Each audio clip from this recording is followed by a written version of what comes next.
बघा आता लावणी केलेली आहे. लावणी करून आता पहिली खत मारलं, सगळं झालं, नांगरणी करून लावणी झाली.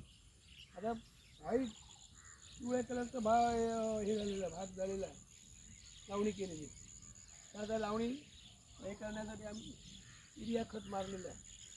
आता बघा थोडीशी काळी काळी दिसते, बघा काळी काळी दिसते. आता हळूहळू काळी पिवळीची थोडी बदलणार, काळी काळी होणार, हिरवीगार दिसणार तुम्हाला. बघा हिरवीगार दिसते,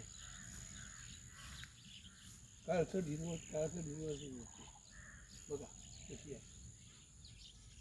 आता ऑगस्टमध्ये, पुढच्या महिन्यामध्ये हे पोटरेल, म्हणजे पूल येईल.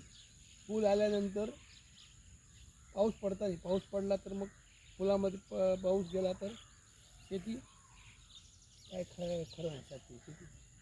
या फुलामध्ये पाणी गेलं तर भात होणार नाही, गोटा तयार होणार नाही, तिथं ओलं भात तयार होणार.